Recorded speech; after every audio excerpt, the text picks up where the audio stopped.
When we talk about open-world games, two giants instantly come to mind: GTA 5 and Cyberpunk 2077. They're not just games. They're entire realities. You don't just play them. You live in them. But which one actually gives you the better world to live in? Let's start with the environment. GTA 5's Los Santos is a living, breathing version of Los Angeles. You've got palm-lined beaches, dirty alleys, luxury homes, and crowded highways. Everything feels grounded and familiar. It mirrors the world we know, just louder, wilder, and way more chaotic. Cyberpunk 2077's Night City is the complete opposite. It's dark, vertical, neon-soaked, and intimidating. Skyscrapers tower over slums. Ads scream at you.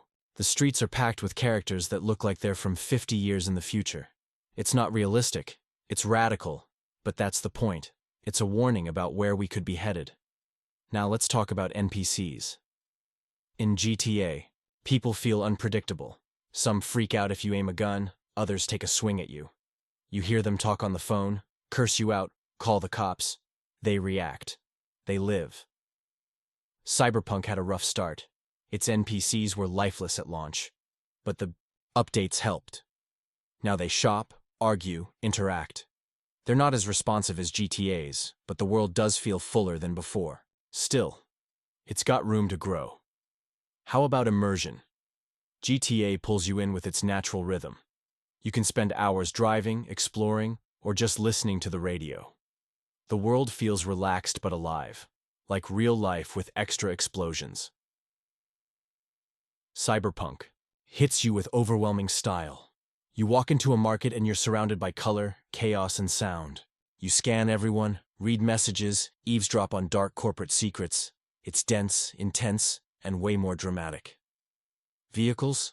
No contest. GTA wins this one. Driving in GTA is tight and satisfying. There's a huge range of cars, bikes, planes, even tanks. Everything handles well. Whether you're drifting or flying, it just works. Cyberpunk? Not so much. Driving was awkward at launch. It's better now, but still floaty. Motorcycles feel fast, but the weight isn't there. It's flashy, sure, but not as fun. Now the big one, story. GTA gives you 3 protagonists: Michael, Franklin, and Trevor. Each one brings their own vibe. Their stories intersect in explosive ways, and the writing is full of satire and energy. Cyberpunk focuses on one character, V, but your choices shape V's world. You choose your background, your decisions change the story, and you've got Johnny Silverhand in your head, played by Keanu Reeves. Their relationship adds tension, mystery, and depth. It's more personal, more emotional, but slower. Missions in GTA, everything feels like an action movie. Heists, shootouts, car chases, even the side missions have personality. One minute you're robbing a bank, the next you're doing yoga with Michael. Pure Rockstar energy. Cyberpunk's missions go deeper. Dialogue heavy, layered, full of choices. Many side gigs feel like short stories. Some hit you emotionally. And you never really know if you made the right decision. So where does that leave us? GTA is built to entertain, with chaos, humor, and realism. Cyberpunk wants to challenge you, with choices, consequences, and a world that's slightly broken. On purpose. It's not about which one is better, it's about what you're in the mood for. Alright, now let's go deeper. It's time to talk about how these games actually play.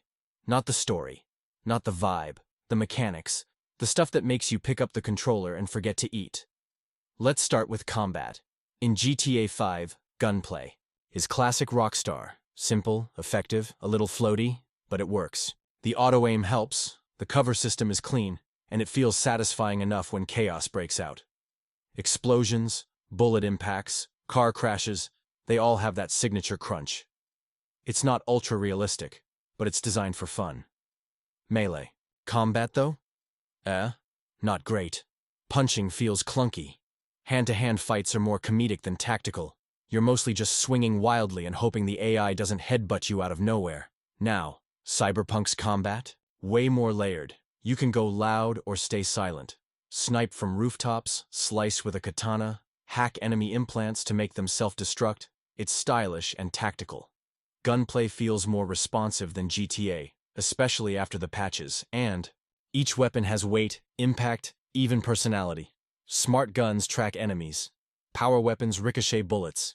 It's flashy, yes, but it gives you options.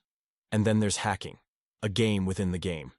You can disable cameras, blind enemies, trigger distractions, or make someone overheat and burst into flames. GTA doesn't have anything close to that level of depth. But GTA has something Cyberpunk doesn't. The freedom to goof around, drive off a mountain, base jump from a blimp, do donuts on a golf course. Cyberpunk takes itself more seriously, and that's both a strength and a weakness. Now let's talk about AI. GTA's cops are iconic.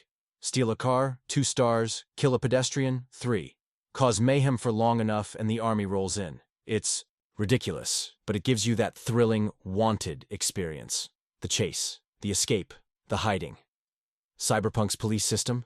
Honestly, still pretty bad. Even after updates, it's not as reactive or dynamic. You commit a crime, and cops just appear out of thin air. There's less tension, less pursuit. That sense of being hunted, it's not there yet. Pedestrian AI in GTA also feels sharper. They remember, they react, they scatter. In Cyberpunk, they're better than before, but still robotic sometimes. You don't always feel like the city is responding to your chaos. Customization. Now we're talking. GTA Online has tons of customization. Cars, outfits, weapons, tattoos, even apartment layouts. You can make your character look like a billionaire or a total maniac.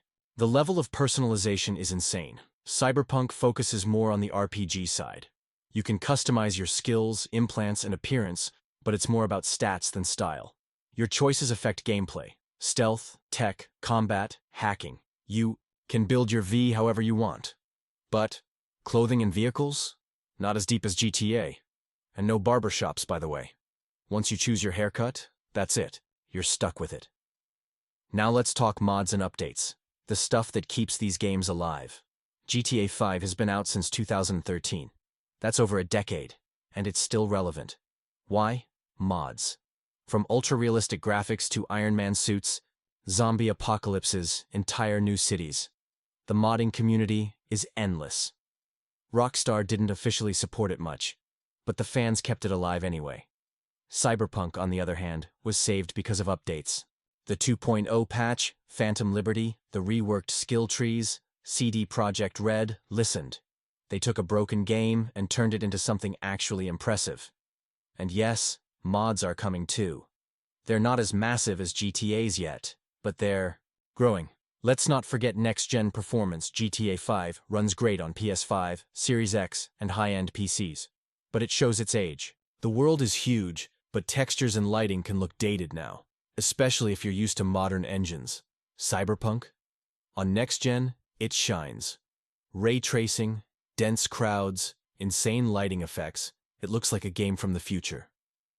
On a good rig, Night City becomes breathtaking. But it's also heavier. You need decent hardware to really enjoy it. So what does all this tell us? GTA 5 gives you pure, chaotic freedom. It's polished, funny, and constantly surprising. You can do anything, be anyone, and the world always reacts. Cyberpunk 2077 gives you depth, layers, choices that actually matter, a narrative that sticks with you, combat that adapts to your style, and a city that feels like it's watching you back. They're not fighting for the same crown. They're not even in the same genre anymore. One is a sandbox, the other is a cyber-dystopian RPG. Both are brilliant, just in completely different ways. So ask yourself, do you want to play with the world, or through it? And we're still not done. Let's wrap this up. You've explored the cities, driven the cars, fired the guns, hacked the systems. Now it's time to look at the big picture. The community, the replay value, and how each game sticks with you after it's over. Let's talk multiplayer. GTA Online is in a league of its own. After all these years, it's still evolving. New heists, businesses, races, weapons, chaos. You can build an empire or just spend hours trolling around with friends. It's messy, it's loud, but it's endlessly fun. Cyberpunk? No multiplayer. At least not yet. It's a solo experience. All about you, your choices, and your story. Some might call that a weakness. Others, a strength. You're not competing. You're living a narrative. Community-wise, GTA has memes, mods, roleplay servers, entire YouTube channels dedicated to its chaos. It became a culture. Cyberpunk's community is smaller but passionate. They stuck around after the storm. They believed in the fixes. And now, they celebrate the game for what it's become, not just what it promised. And now, the feeling GTA makes you laugh, makes you gasp, makes you wonder, how is this still so fun after all this time? Cyberpunk hits you differently. It makes you reflect, regret, question your choices. It's darker, heavier, but in a good way. So here's the final question. Do you want a playground or a path? The truth is, you don't have to choose. Because some nights, you want to steal a jet and blow up a yacht. And some nights, you want to walk through neon rain, searching for answers. 2 games, 2 worlds, and if you ask us, both are worth getting lost in.